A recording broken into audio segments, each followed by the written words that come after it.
قل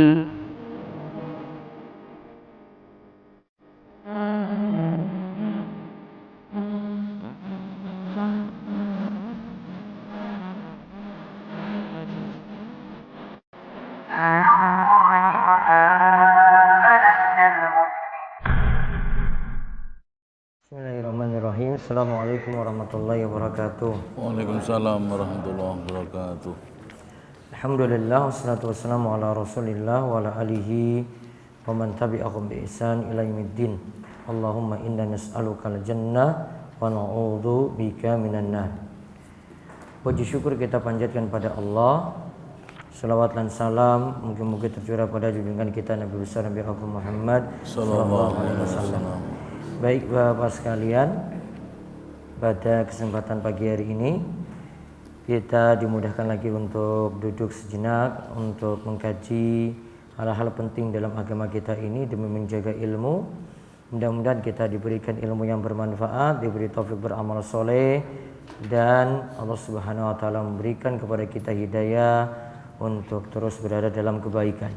Amin. Baik, kali ini kita akan lanjut lagi kitab Bulughul Maram karya Imam Ibnu Hajar Al-Asqalani, di mana kita masih bahas dalam kitab As-Shalah. Di pembahasan kita kemarin terakhir sampai pembahasan sutroh.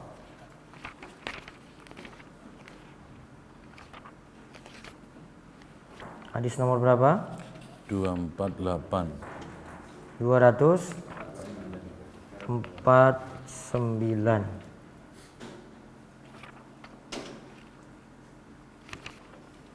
Ya, monggo dibaca.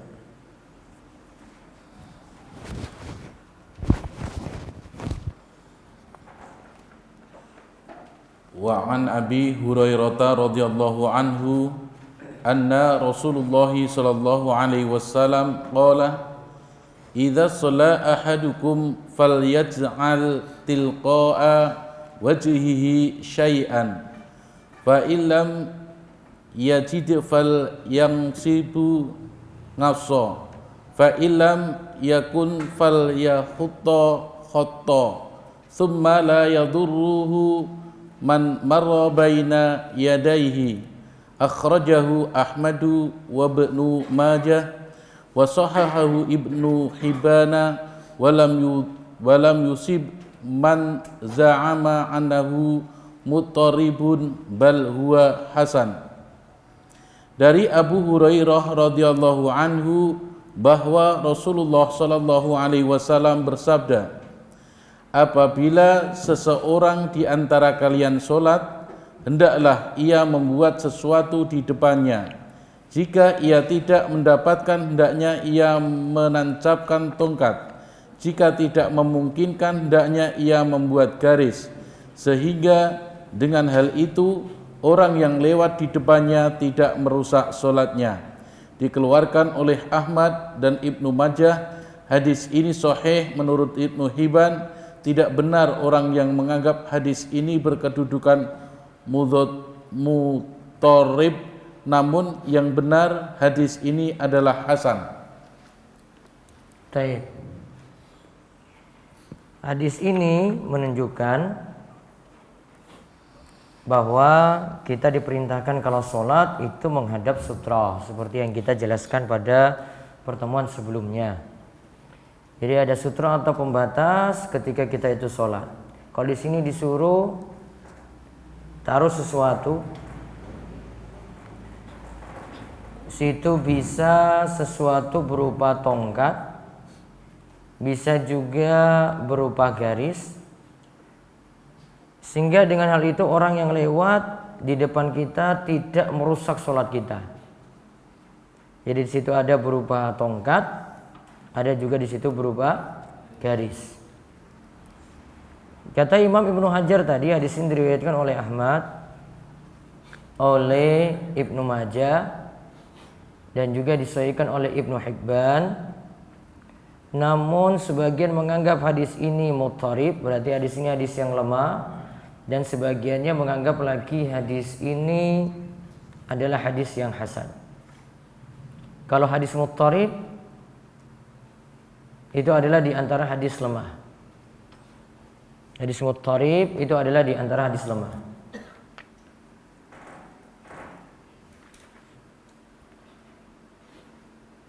Wallahu alam, kesimpulannya hadis ini dhaif. Kesimpulannya hadis ini dhaif.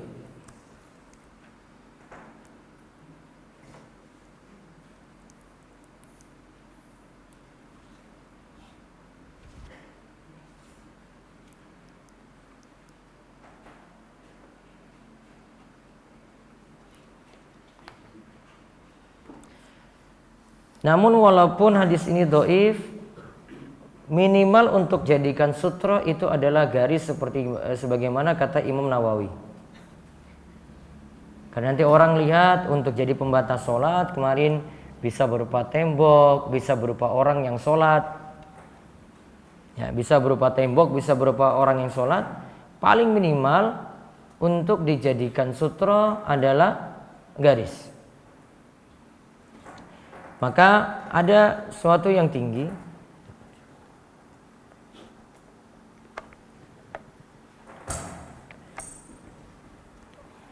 mungkin Pak jenengan sini.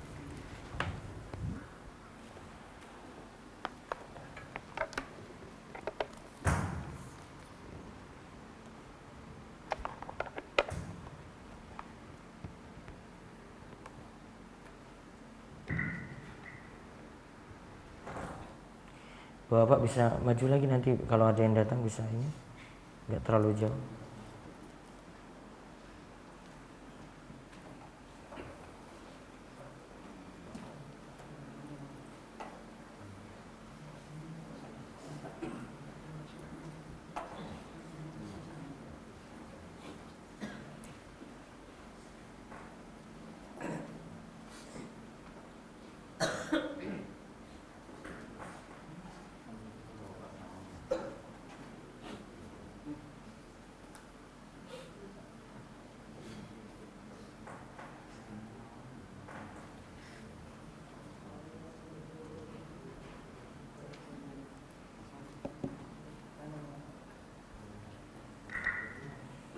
Saya bacakan perkataan Imam Nawawi, wal mukhtar istihbabul khat li'annahu wa illam yasbutul hadis lam yasbutil hadis fa fi tahsilu harimil musalli.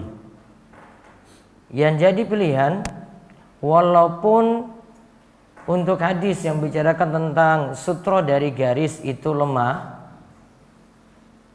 namun tetap dianjurkan untuk membuat sutra dari garis. Karena sama-sama nanti bisa menghalangi orang yang akan lewat di depan kita sholat. Karena sama-sama nanti bisa menghalangi orang yang akan lewat di depan kita sholat. Berarti sutra itu ada macam-macam. Kesimpulannya kemarin hukum sutra itu sunnah.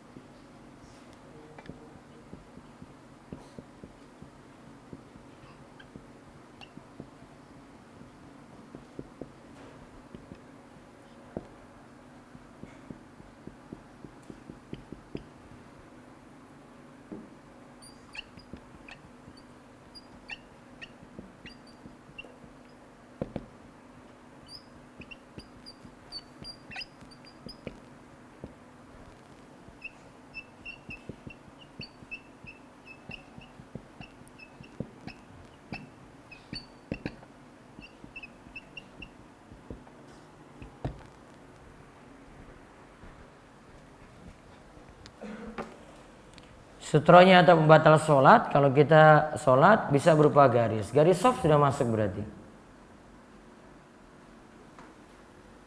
Sejadah depannya garis juga, berarti bisa masuk juga di situ. Tongkat, ya, seperti yang dilakukan oleh Nabi SAW juga bisa masuk. Tanpa mesti kita mengambil benda tertentu untuk dijadikan sutra.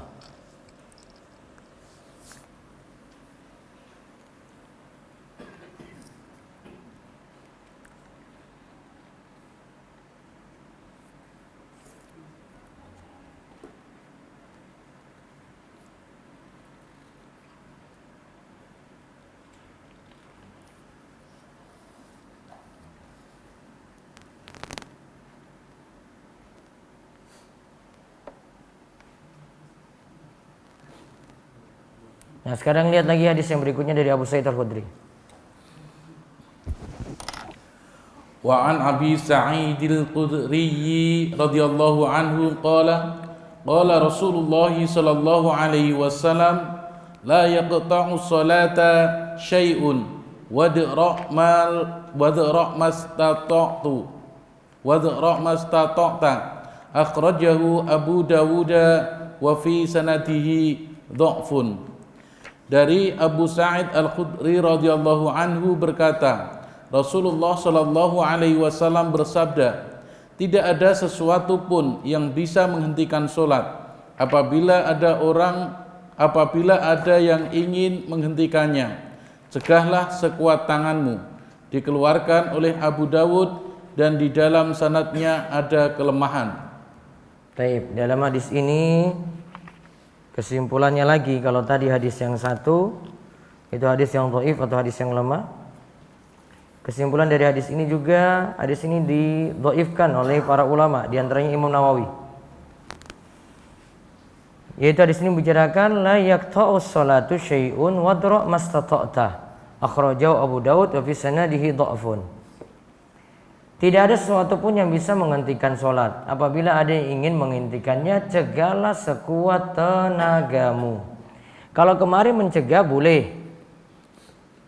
Ya, bahkan kemarin telah kita lihat kalau ada yang paksa untuk lewat, maka kita bisa mencegahnya dengan keras. Seperti itu dibolehkan.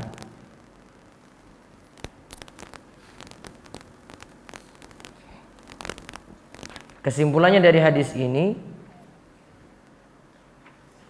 satu, ada anjuran membuat sutra.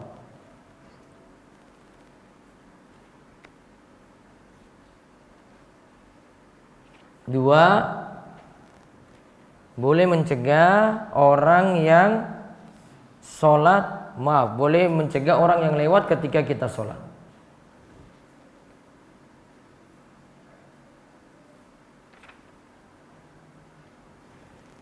Nah, sampai di situ pembahasan tentang pembatal sholat. Kemarin juga sudah kita singgung, ada hal-hal yang kalau kita tidak pakai sutra lewat sesuatu, maka itu akan membatalkan sholat. Yaitu ketika lewat di depan kita apa kemarin? Wanita, keledai, kemudian anjing hitam. Baik, sekarang kita lihat anjuran khusyuk dalam sholat. Bab yang baru halaman 87, hadis nomor 251. Monggo dibaca. An Abi Hurairah radhiyallahu anhu qala naha Rasulullah sallallahu alaihi wasallam an yusalli ar-rajulu mukhtasira muttafaqun alaihi wa lafdhu lil muslimin wa ma'nahu ay yaj'ala yadahu ala khasirati. Dari Abu Hurairah radhiyallahu anhu berkata, Rasulullah Shallallahu Alaihi Wasallam melarang seseorang sholat dengan bertolak pinggang. Muttafaqun alaihi, menurut riwayat Muslim, maknanya adalah meletakkan tangannya pada pinggangnya. Baik, sekarang kita pelajari tentang khusyuk dalam sholat. Apa itu khusyuk? Khusyuk itu hadirnya hati dan tenangnya anggota badan. Dan tenangnya anggota badan, saya ulang, khusyuk itu adalah hadirnya hati dan tenangnya anggota badan dari awal hingga akhir sholat. Dari awal hingga akhir sholat.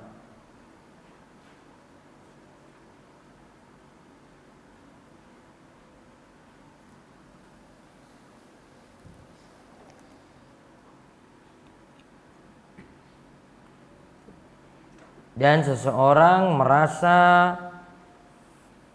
agungnya Allah atau besarnya Allah.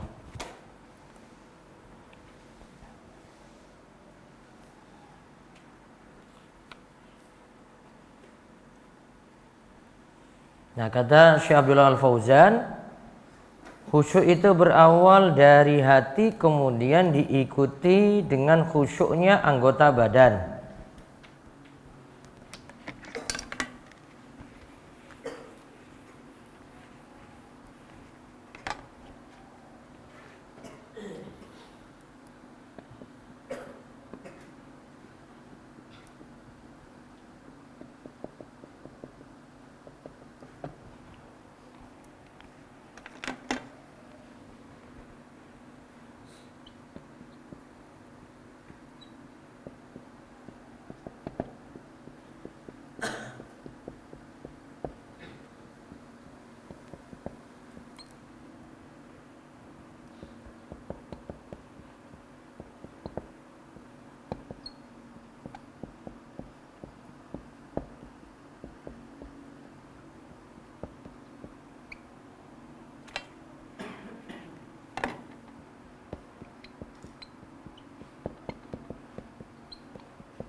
awalnya dari hati dulu ya, baru diikuti dengan anggota badan. Kalau awalnya dari hati itu tidak khusyuk, nggak mungkin yang lainnya itu ikut khusyuk. Baru nanti anggota badan, ada telinga, ada penglihatan, kepala, sampai ucapan juga nanti ikut khusyuk. Telinga, penglihatan, kepala, anggota badan yang lainnya sampai ucapan juga ikut khusyuk. Berarti awalnya dari mana? Hati. Dari hati.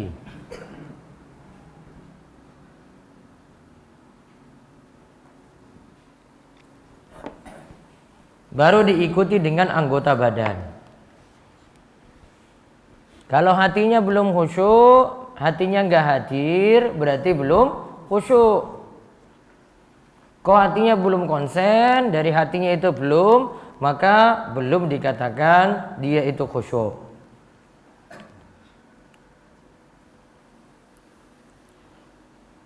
Seperti misalnya Rasulullah SAW pernah berdoa ketika ruku, Allahumma laka raka'tu wa bika amantu wa laka aslamtu khasya'a laka sam'i wa basari wa makhi wa adhami wa asabi wa mastaqalla bihi qadami.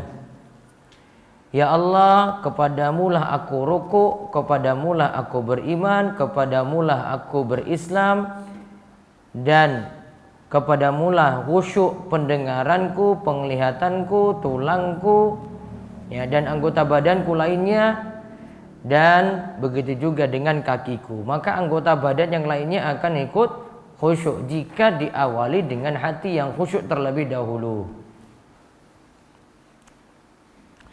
Dan khusyuk kata para ulama merupakan ruh dan inti sholat.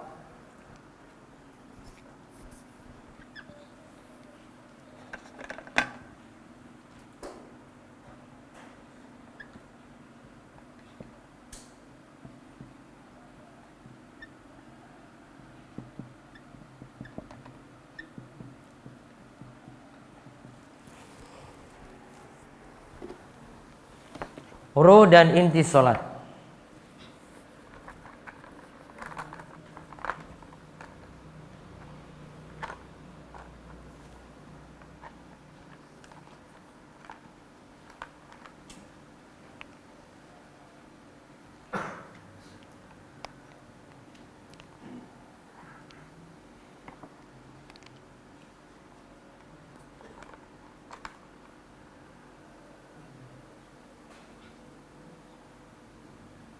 Hukum khusyuk sepakat ulama adalah sunnah.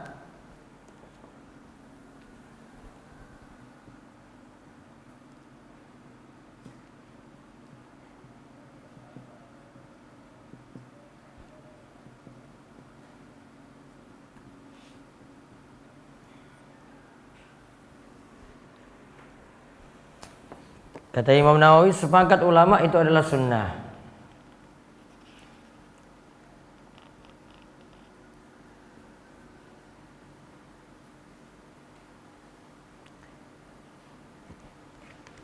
Lalu para ulama katakan sebab khusyuk itu ada dua macam. Sebab khusyuk itu ada dua macam.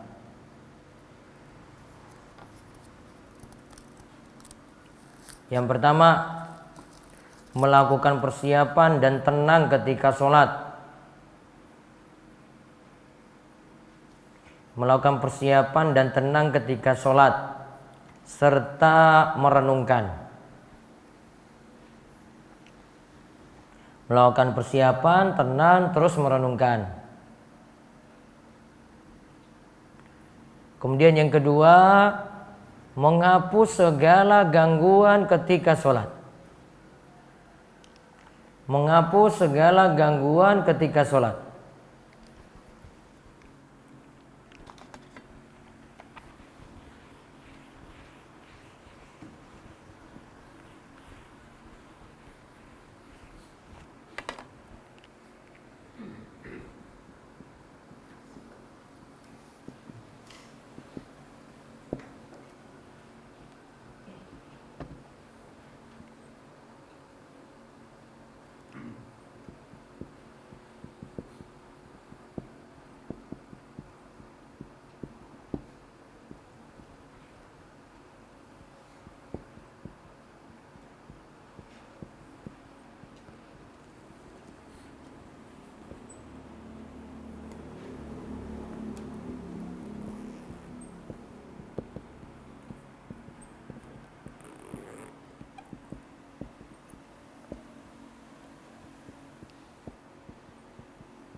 Jadi dia lakukan persiapan dulu. Contoh persiapan apa? Kalau dari rumah ke masjid itu dalam keadaan tenang walaupun sudah iqomah. Kalau dia di rumah sudah cepat-cepat karena telat sampai ke masjid nanti jadinya apa? Tidak khusyuk. Karena sudah kesusu dari rumah.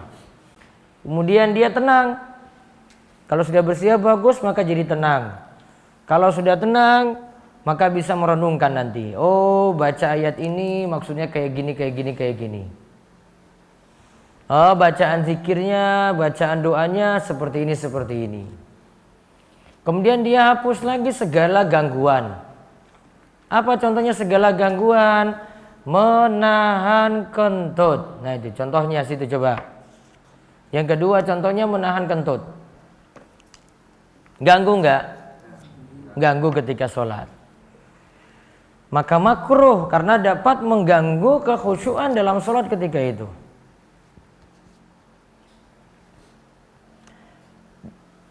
Dan kita pakai sutroh tadi disebutkan oleh Imam Ibnu Hajar tadi. Sebelum kita sholat kita pakai sutroh menunjukkan bahwasanya sebelum sholat kita sudah lakukan persiapan. Dan sutroh ini tujuannya supaya tidak ada gangguan-gangguan.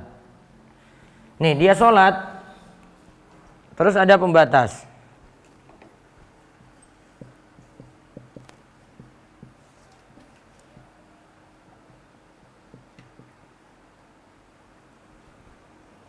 Pandangannya itu cuma ke sini. Maksimal kalau dia pandang itu nanti ke sini. Ya tak? Dia tidak lompat dari sini. Maka lebih fokus dia ketika sholat. Kalau ini nggak ada, pandangannya bisa mana-mana. Oh nanti kancane lewat, dia lihat lagi. Oh kui Pak Sopo ya, ya karena nggak ada sutra. Oh ini Pak Sudar lagi teko datang. Iya misalnya. Dia lihat lebih dari pandangan sutra tadi. Namun kalau sutra sudah dibatasi. Jadi dia hanya pikirannya di depan dia aja. Fokus di depannya. Gak sampai lompat keluar dari itu. Kalau sutra atau pembatas gak ada. Dia bisa pikirannya kemana-mana. Ada kucing lewat. Wah kucingnya sopo. Gawo iwa. Wah jangan-jangan ini kucing ngambil ikan dari tempat saya gitu. Nah, jadi gak konsen. Jadi kunci pokok dari bisa khusyuk adalah satu tadi bersiap, terus apa? Tenang dan bisa merenungkan. Terus yang kedua hilangkan gangguan. Kalau gangguan dihilangkan, maka nantinya bisa khusyuk dalam sholat. Dan Imam Ibnu Hajar sebutkan beberapa kiat khusus di sini dengan menyebutkan hadis. Coba lihat tadi hadis yang pertama disebutkan. Rasulullah SAW melarang dari sholat mukhtasiran. Ada lanjutan riwayatnya di bawahnya, riwayat Bukhari. Coba wafil Bukhari 252 di bawahnya. Wafil Bukhari radhiyallahu wabil Bukhari an Aisyah radhiyallahu anha anna dzalika fi'lul yahudi fi salatihim. Menurut riwayat Imam Bukhari dari Aisyah radhiyallahu anha bahwa sesungguhnya demikian itu merupakan perbuatan orang Yahudi dalam sembahyangnya. Nah itu atau diganti dalam sholatnya atau dalam sembahyangnya. Kalau di hadis dikatakan sembahyangnya. Mereka juga punya cara sembahyang atau cara sholat sendiri. Nah lihat Rasulullah SAW melarang dari sholat mukhtasiran. Apa keterangan dari Ibnu Hajar tadi? Disebutkan meletakkan tangannya pada pinggang. Pinggang mana coba pinggang?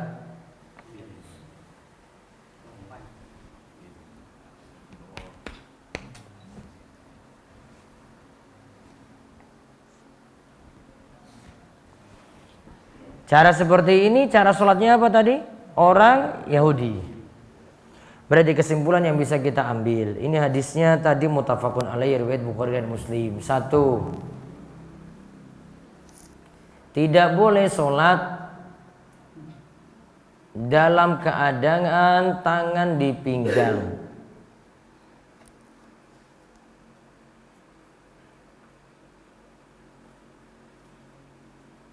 Tidak boleh sholat dalam keadaan tangan di pinggang.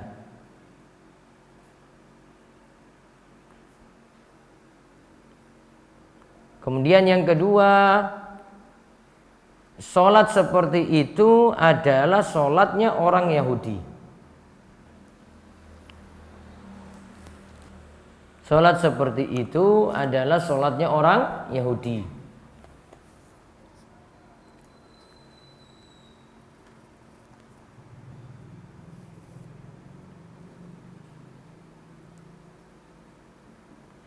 Dan keadaan ini nggak stabil ini, bisa miring ke sini, ya. Dia kadang nggak kuat, dia lepas begitu. Beda kalau tangannya itu di tengah seperti kita sedekap. Dan ini jadi dalil juga yang ketiga, orang Muslim dilarang tasyabbuh.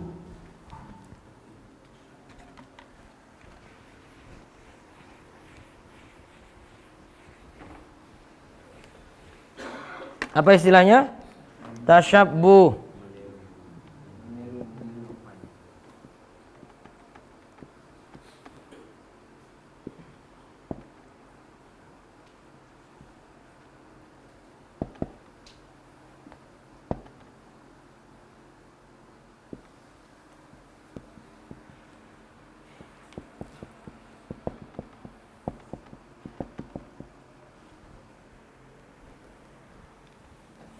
Tasyabbuh atau meniru-niru praktek cara ibadahnya non muslim. Contoh ini saja, lihat gerakan. Gerakan nggak boleh. Contoh lagi, dalam Islam orang musyrik itu biasanya ibadahnya di kubur. Kita dilarang sholat di masjid yang ada kuburnya. Kenapa tidak boleh sholat di masjid yang ada kuburnya? Biar tidak sama dengan orang-orang musyrik. Contoh masjid ada kuburnya gimana? Kiblat.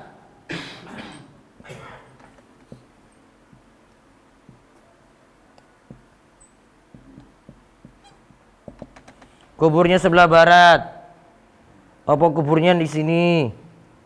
Apa kuburnya di sini? Apa kuburnya di sini?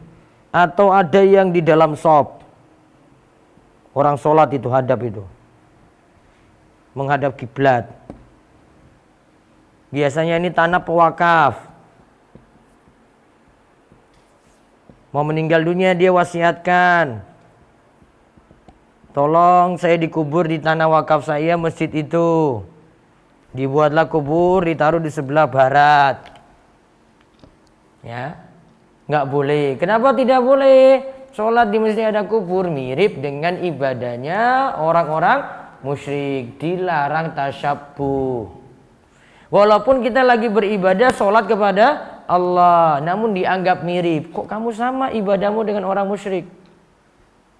Itu diantara hikmahnya. Contoh lagi, kita kalau sholat tidak boleh ketika matahari terbit, tidak boleh ketika matahari tenggelam. Kenapa? Orang-orang musyrik beribadahnya ada seperti itu ketika matahari terbit, ketika matahari tenggelam.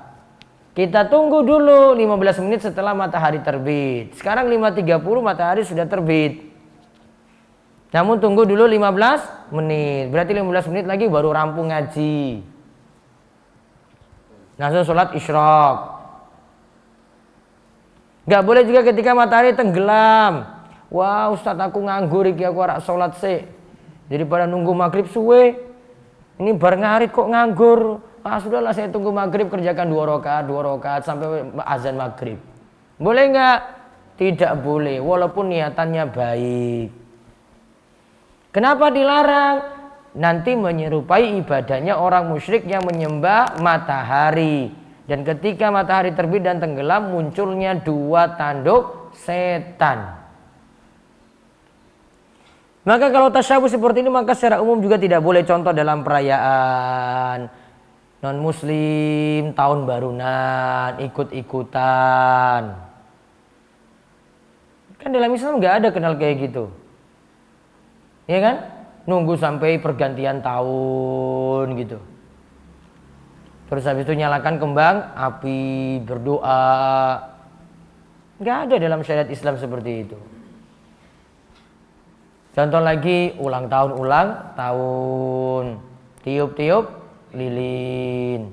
Tiup lilin biar panjang umur. Ternyata umurnya nggak panjang-panjang.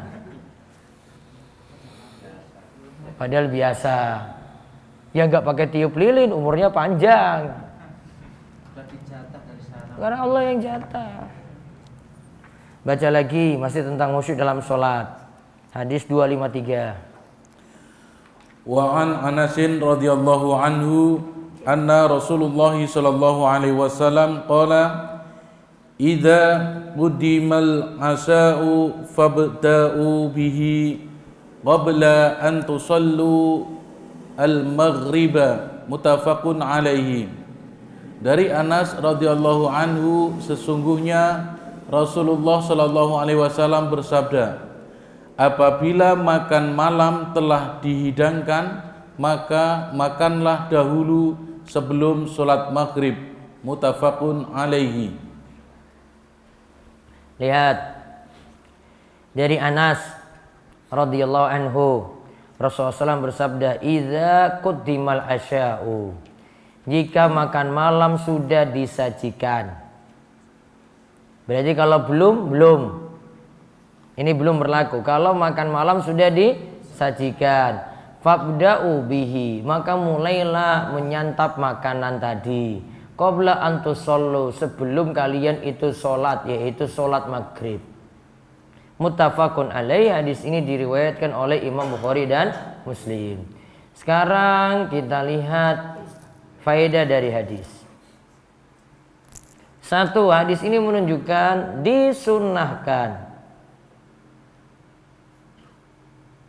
mendahulukan makan dari sholat berjamaah.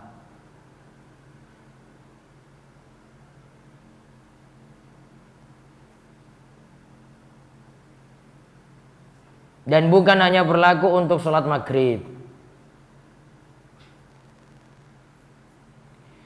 Karena dalam hadis yang lainnya Nabi SAW katakan, la sholata bihadrati ta'am, tidak ada sholat ketika makanan sudah tersaji.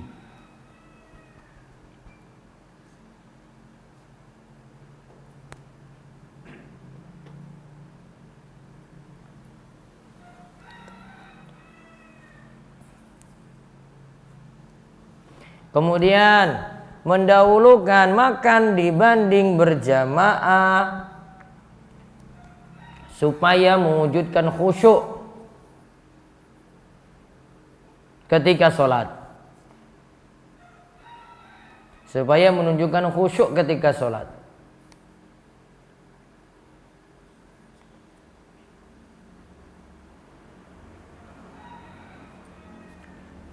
Makannya perlu buru-buru enggak? Hah? Wah, iki wis iqomah. Hah? Atau nyantai aja? Sudah iqomah ya wis, pelan gitu. Ya, perlu nggak cepat-cepat? Nggak perlu juga. Berarti faedah yang ketiga, makanan tidak perlu disantap cepat. Walaupun telah telat.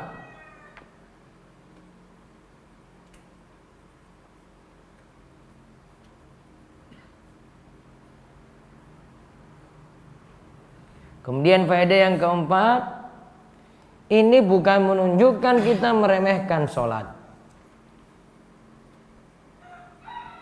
Ini bukan menunjukkan kita meremehkan sholat. Bahkan untuk mengagungkan sholat. Bahkan untuk mengagungkan sholat.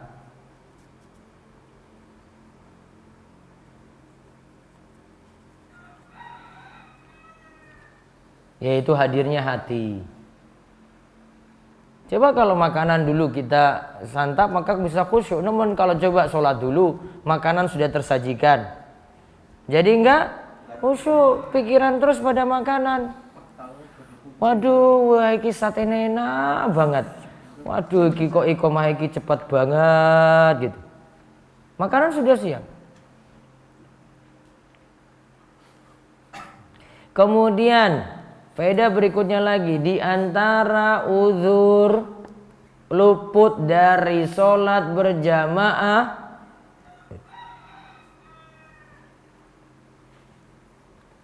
adalah mendahulukan makan.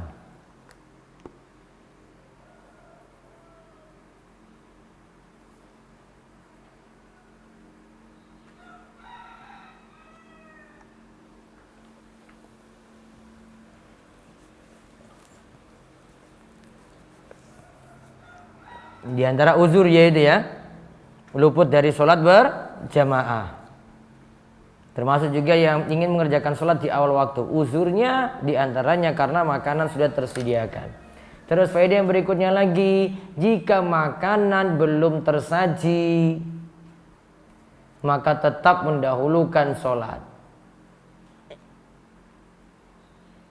Jika makanan belum tersaji tetap mendahulukan sholat.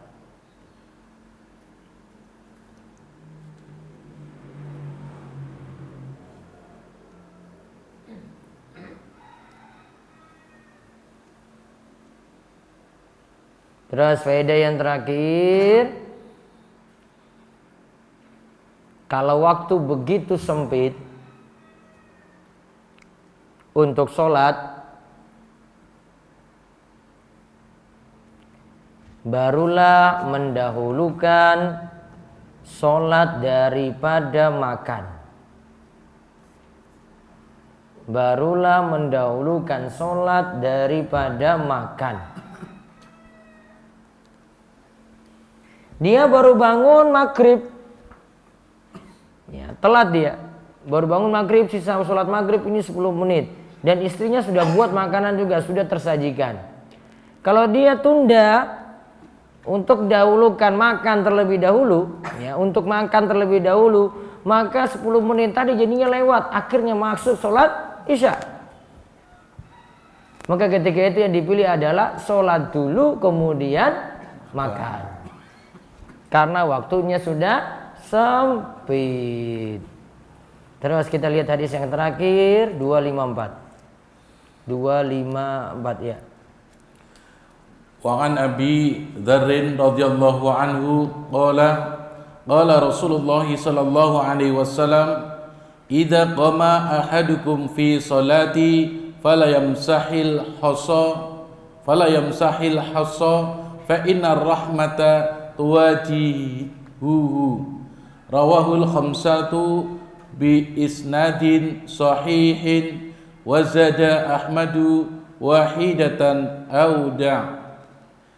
Dari Abu Dzar radhiyallahu anhu berkata, Rasulullah sallallahu alaihi wasallam bersabda, apabila salah seorang di antara kalian sholat, janganlah mengusap butir-butir pasir pada dahinya, karena rahmat selalu bersamanya. Dikeluarkan oleh imam yang 5 dengan sanad yang sahih. Imam Ahmad menambahkan, usaplah sekali atau biarkanlah. Baik, lihat dari Abu Dzar radhiyallahu anhu, ia berkata Rasulullah SAW itu menyatakan idza qama ahadukum fi shalah fala yamsahil hasa fa inna rahmata tuwajihuhu. Dari Abu Dzar radhiyallahu anhu, ia berkata Rasulullah SAW bersabda, jika salah seorang di antara kalian sholat, janganlah mengusap butir-butir pasir. Fa inna rahmatu wajihuhu, karena rahmat itu ada di hadapannya. Di sini dilarang hapus batu-batu kecil, atau di sini debu-debu. Kalau di sini kok disebutkan dahinya. Kalau di sini yang tepat nanti di tempat sholatnya. Jadi dia mau sholat, lihat sini banyak kotoran. Terus, Allahu Akbar. Dia hapus-hapus dulu ya. Gitu. Paham ini masuk hadis ya? Baik. Sekarang ditulis faedah hadisnya. 1. Orang yang sholat hendaklah tidak menyibukkan diri dengan perkara di luar sholat. Orang yang sedang sholat hendaknya tidak menyibukkan diri dengan perkara di luar sholat.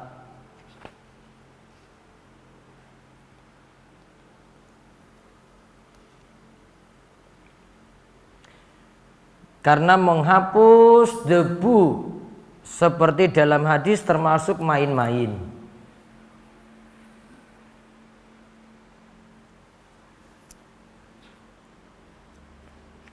Kemudian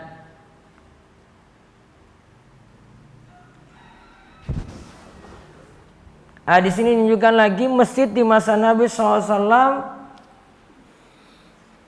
berlantaikan tanah dan banyak debu serta batu atau pasir.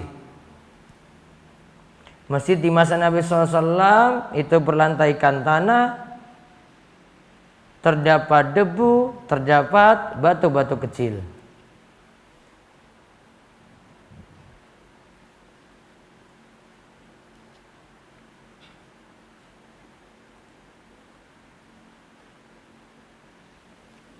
Kemudian faedah yang lainnya lagi. Kecuali ada kotoran yang membahayakan, maka tidak mengapa disingkirkan. Kecuali ada kotoran yang membahayakan, maka tidak mengapa disingkirkan.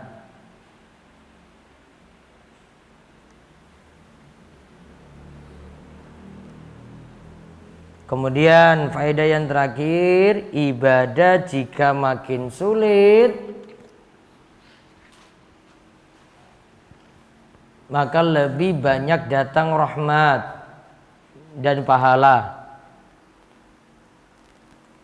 Ibadah jika makin sulit lebih banyak datang rahmat dan pahala. Wallahu a'lam bissawab.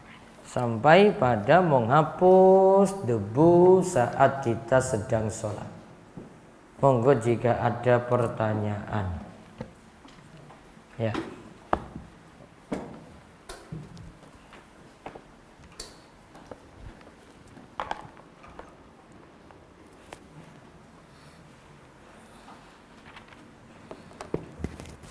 Assalamualaikum warahmatullahi wabarakatuh. Waalaikumsalam warahmatullahi wabarakatuh.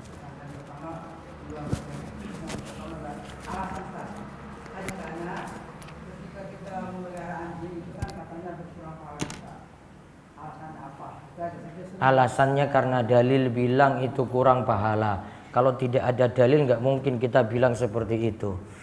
Kenapa sampai berkurang? Wallahu a'lam. Siapa suruh pelihara anjing?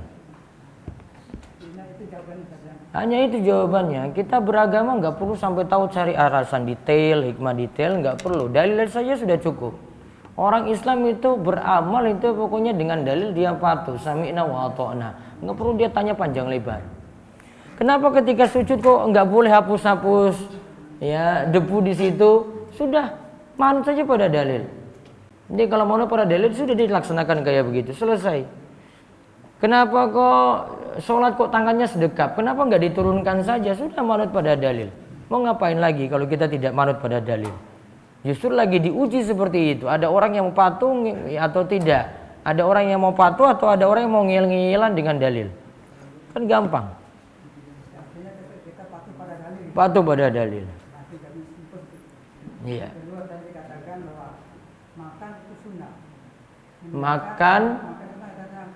Makan dulu sebelum sholat berjamaah sunnah.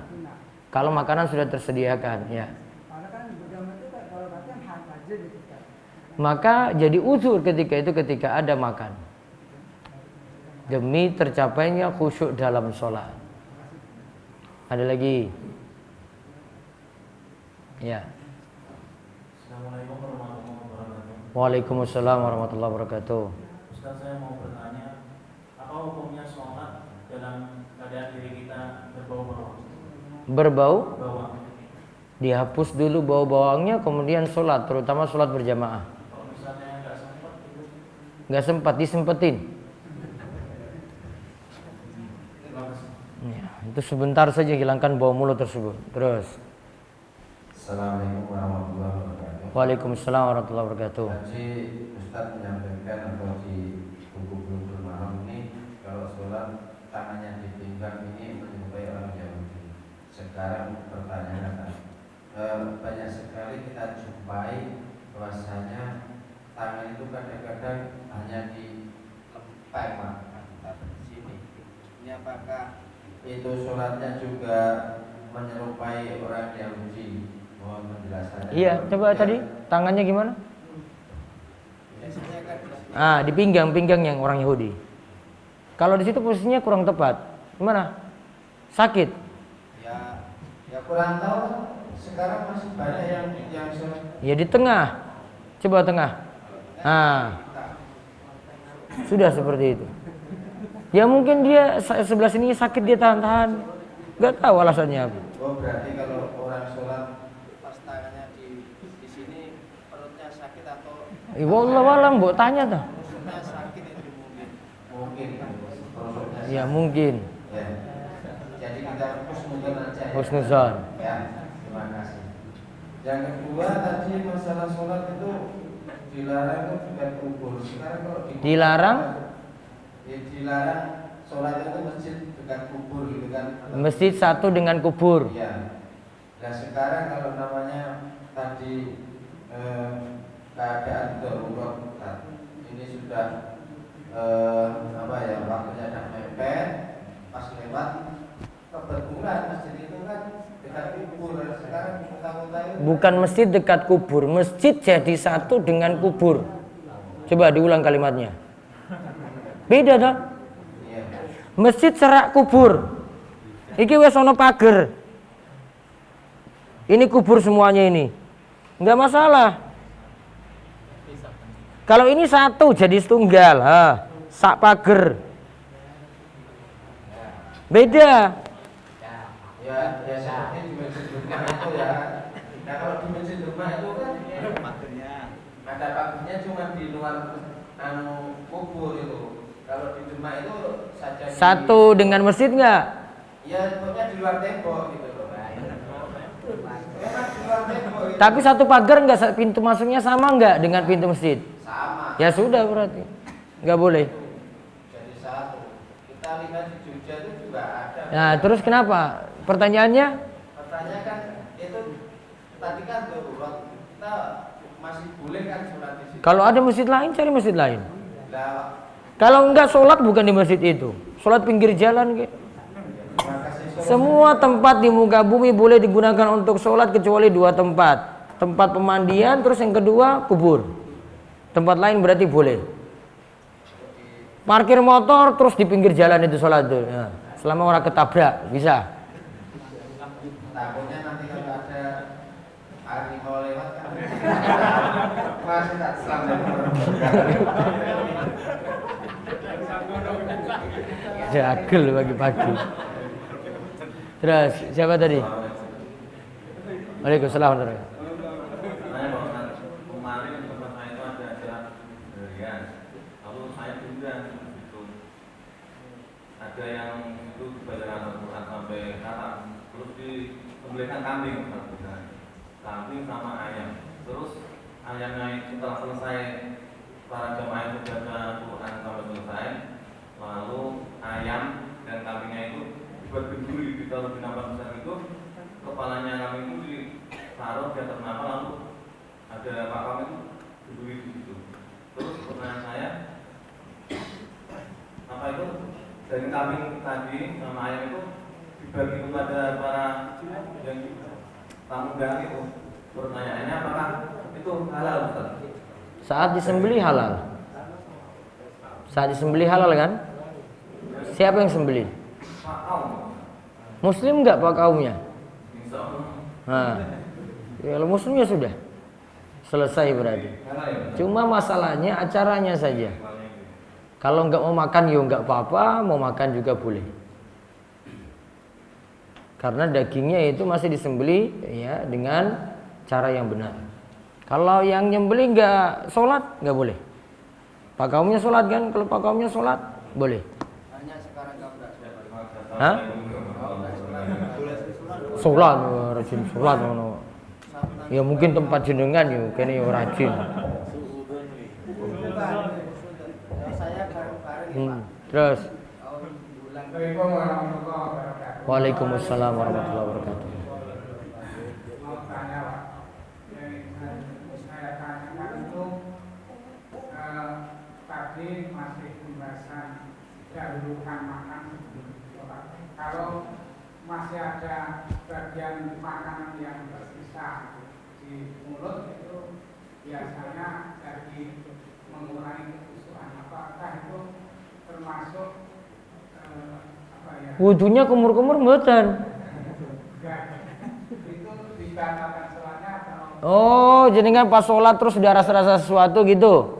Kalau bisa dilepeh ya dilepeh. tempelkan yang lampu. Nah, Aku sama lu Pak. Tempelkan lampu daripada dilek nih. Wes. bisa dikeluarkan, keluarkan. Namun kalau tidak bisa ya batalkan sholat. Yang kedua berkaitan dengan sutroh tadi. Itu pasti ada tongkat. Menurut saya kalau saya itu belum tahu dan saya mau tanya apakah tongkat yang diberikan kepada sang khotib atau imam itu ada hadisnya atau Apa ya? Kontak apa ya? Lu pangasih. Oh, tongkat. Tongkat biasa dia Nabi SAW lagi sholat terus dapati sampingnya itu ada tongkat, pajang itu untuk sutroh. Bukan berarti dia bawa tongkat dari rumah gitu untuk sutroh, bukan. Pas lagi dapat itu dipakai untuk sutroh pembatas sholat.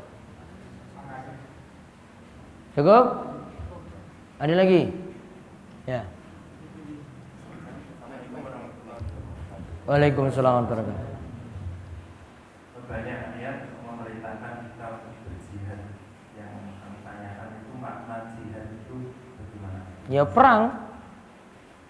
Gak bisa dimaknakan dengan makna lain. Namun kan kalau ada waktunya jihad baru jihad. Bukan gawe-gawe masalah aku harap jihad pokoknya karo wong kafir. Itu namanya cari masalah. Kalau ada waktunya perang baru perang. Namun jihad ada dua macam kata Imam Ibnul Qayyim. Pertama jihad dengan perang, yang kedua jihad dengan ilmu. Yang bisa saat ini adalah jihad dengan ilmu. Itu lebih penting bahkan tiap hari butuh. Kalau jihad dengan perang nanti tunggu waktunya. Sehingga tidak sama. Ya. Mana yang lebih utama? Jihad dengan ilmu. Jihad dengan perang cuma satu waktu saja. Ketika pemerintah, penguasa suruh untuk berperang baru. Dan itu juga nggak bisa rakyat sipil semuanya ikut turun. Rakyat sipil nggak bisa pegang senjata. Iya kan? Berarti cuma tentara, polisi, itu saja sudah. Bukan kita-kita. Kita sekarang jihadnya dengan ilmu. Ya, itu yang dimaksud. Nambah tak? Kalau tadi jihad itu yang namanya pun fisabilillah. Itu bukan jihad. Suruh ngaji dulu baru khuruj. Khuruj baru dibolehkan kalau ngaji dulu. Kalau nggak ngaji nggak boleh khuruj. Kalau nggak ngaji nggak boleh gawa kompor, nggak boleh gawa kasur, keliling-keliling nggak boleh. Ya saya wis ngerti. Ngaji sik berarti. Ngaji baru boleh gawa kompor, gawa kasur. Boleh kalau ngajinya sudah benar. Makasih. Iki ngajinya wae urung benar. Iya enggak? Ngaji bener sih. Luruskan ngajinya, belajar yang benar. Ngisi khutbah Jumat juga benar gitu. Ceramahnya benar. Boleh bawa kasur. Baru boleh bawa. Kalau belum benar belum. Saya wis benar. Ini belum. Belum, berarti ngaji dulu. Kalau sudah benar enggak ngaji sama Ustaz. Belum ini. Makanya ngaji terus tak. Iya. Insyaallah. Baik, itu saja kita cukupkan. Kita tutup kalian doa kafaratul majlis. Subhanakallahumma bihamdika asyhadu an la ilaha illa anta astaghfiruka wa atubu ilaik. Assalamualaikum warahmatullahi wabarakatuh.